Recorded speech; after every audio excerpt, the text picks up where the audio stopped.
Ian Schultz has been farming pigs and growing kiwi fruit in the Bay of Plenty for over 30 years. Biosecurity breaches, RMA requirements and a negative public image have all contributed to create what is a difficult time for the industry. Ian's well placed to comment on production methods and biosecurity concerns. He shows us around his farm and talks us through some of the issues from his perspective. Moore Pork Farm is a piggery that we run in conjunction with our kiwi fruit and avocado business. We usually run about 140 sows and take all the progeny through to bacon to finish.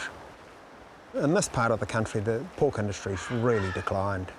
There's only 2 piggeries left in the Bay of Plenty now. When I first started, there was probably 30 piggeries between Whakatane and Katikati. Most of those piggeries have gone out as a result of effluent constraints, really. Effluent constraints, and it hasn't been profitable. That's the biggest single thing.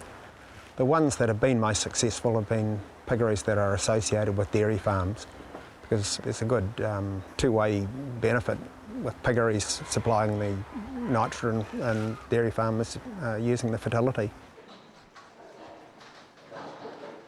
I think the New Zealand pig industry has a problem with its image. We haven't been quick to move in terms of the dry sow issue. We are competing with imported product that has 100% dry sow stalls overseas, yet we have to produce pork which meets the consumer's expectation that all these pigs are going to be romping around in clover, having some sort of perceived image of what a pig's life should be like. Most piggeries don't have the land available or the buildings to provide that sort of ideal arrangement, and even if you do, if you don't make any money out of it, why do you do it? And that's really what's happening, is people are going out and that pork is being replaced with imported pork, which is 100% raised in dry sow stalls. That's totally enclosed. They feed them a hell of a lot more antibiotics than we do. There's no welfare requirements, and so we stop growing pork in New Zealand and we buy it from someone else. Where's the logic in that? We've got 2 dry sow sheds here. Everything here is liquid fed. In this area, our only advantage that we've got is we can get byproducts more easily than some other areas. Our grain's quite expensive here, so we feed a lot of byproducts. The main ones are from the Edgecombe dairy factory, and it comes in liquid form. It's about 12% dry matter, fairly high in fat, and it's acidified, so it stores relatively well. The other product we'll get is from an edible oil processing plant where they rework butter, and as they rework the butter, they'll spin off the buttermilk, so we get the buttermilk from that. We feed a lot of kiwi fruit as well. In fact, we feed kiwi fruit for right through until Christmas usually, so we start in April and we'll feed it almost continuously right through. So initially it's rejects that come out of the pack houses, and then when we get into repacking we'll get all the soft fruit. This setup out here is going back to the old way of farrowing, really, of keeping pigs, but it's much less capital intensive. There's not so much money tied up in buildings and farrowing crates. We've got the land and we've got relatively low cost huts, which you can see are built out of plywood, insulated top. When you're farrowing in an outdoor situation, the sow struggles to find a place to lie down. Well, like this one here, she's got 15 piglets. She had 19, one was born dead, and then she laid on 3. But when you've got 19 piglets running around inside your little confined space, and they're hidden amongst the straw, she just can't find a place to lie down without squashing 1 or 2 of them. And that gets repeated, particularly in the first 3 days.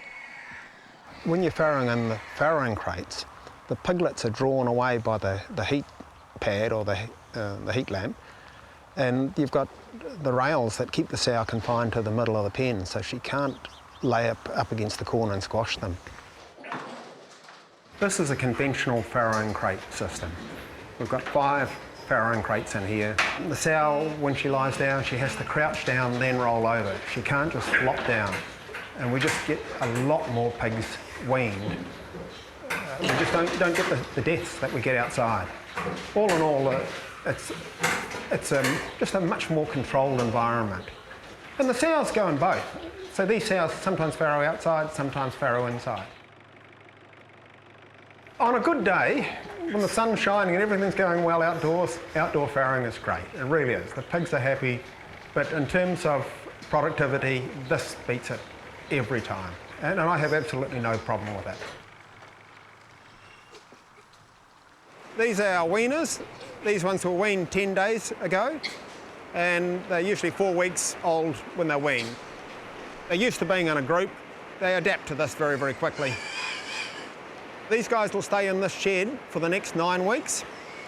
So we've got a batch farrowing system where we farrow every 3 weeks. So every 3 weeks we have a farrowing, 3 weeks we have a weaning, every 3 weeks we've got one group to be mated. This is the old finishing shed. The pigs in here all range from 18 up to 24 weeks of age. So they just come back here for the final finishing. They'll go out at 65 kilo carcass weight, which is about a 90 kilo live weight pig. This is more typical of the average piggery in New Zealand, where the pigs are totally enclosed, they're all in pens, they've got plenty of space, they're quite happy. This is the norm as far as pig production around the world goes. We are now importing 700,000 kilos of pork every week into New Zealand.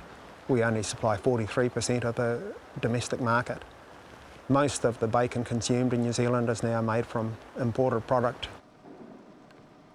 One of the big differences in New Zealand is that we're free from a lot of the diseases that cause a lot of problems overseas. We don't have PRRS, which is a porcine respiratory reproductive syndrome, and it's a major problem overseas. It's devastated North American herds. What MAF are doing now is they're going to allow fresh pork to be sold in New Zealand, fresh imported pork. Now, all of those pigs have PRRS. And sure, like the infection rate in the meat might only be 5%. But if you're importing a lot of fresh pork and putting it on the market, that's going to end up in our pig herds. There's just no doubt about it. And that's what MAF are proposing. At the moment, all of the pork meat that comes into New Zealand has to be cooked.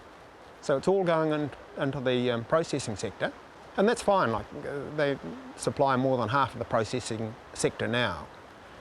But to open it up to fresh pork, like why would you do it?